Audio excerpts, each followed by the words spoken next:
Yeah. has been, recognized. What are the secrets to keep us on the edge and like playing with our vulnerabilities? I mean, it's pretty tough because audiences have seen so much horror, and so it's hard to come up with something new. You have to constantly try to come up with ways to surprise people, but that's a fun challenge.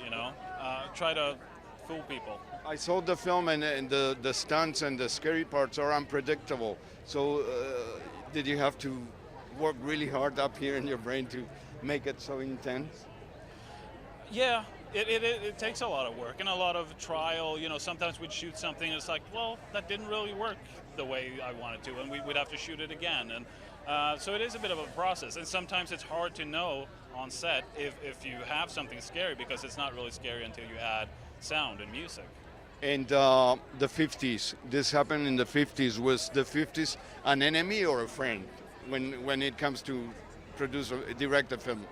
Oh, to me, it's a friend, because I love period piece or works so well with horror. There's something inherently creepy about the past, and no cell phones around, so they can't call for help.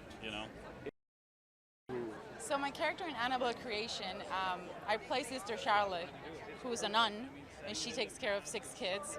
She's devoted to the kids and she's devoted to God, and I describe my character as a spiritual warrior because she fights with evil. When it comes to be part of a horror movie, how much do the shadows or the wardrobe and the sets help you to be scared?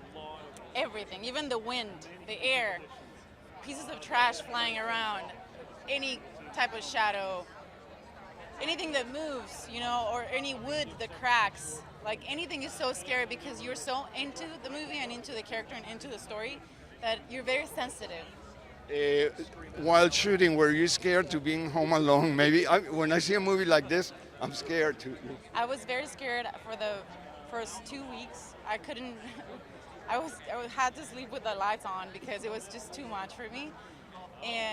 But I wasn't alone. I was with my dog, so that helped. They say the dogs they feel the spirits. So.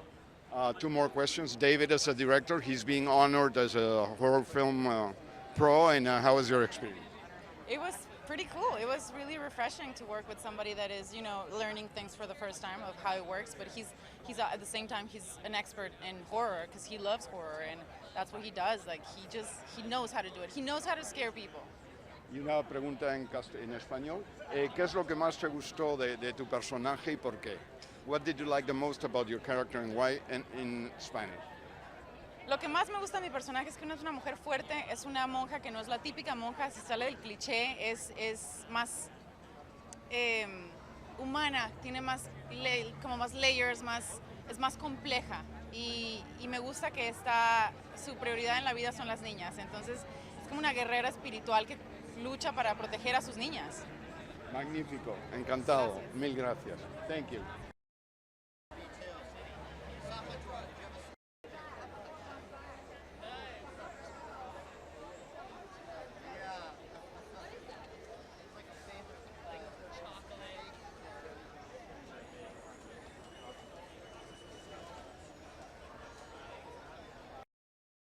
Tell me about Janice. Who is she? Janice is a very sad character because she has polio and she can't play with the other orphans or walk around and explore much other than inside the house. So she actually ends up discovering the Annabelle doll because she's so bored most of the time just walking around the house because she has nothing to do. And her best friend is Linda, and all the other orphans kind of tease her, but they have more a sisterly relationship, so that's why they pick on her. And your character Janice goes through many transformations, and they're very, very scary. Definitely. I don't want to spoil too much, but she does go through a huge transformation. It was like playing 2 characters in one, really. And how much did it help to be surrounded? I mean, the film takes place in the 50s. It's spooky, creepy. You wear a different wardrobe. You cannot walk. All those things help you to bring this Janice into the big screen?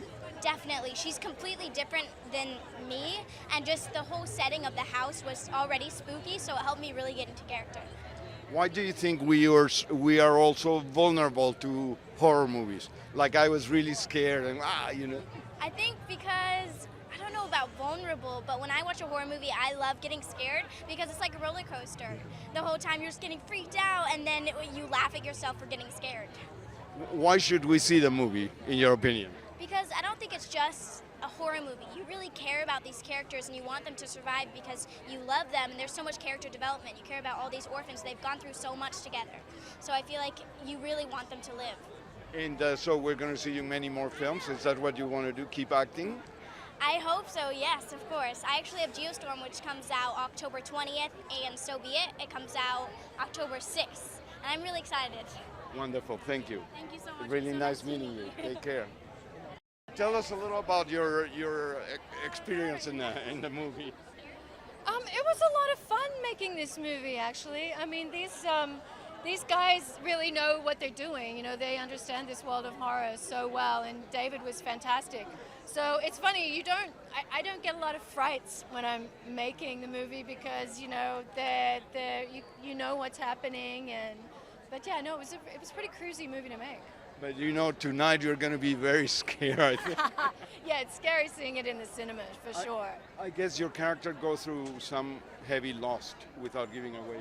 Yes, yeah, there's definitely a great sense of loss for my character and my husband that Anthony LaPaglia plays.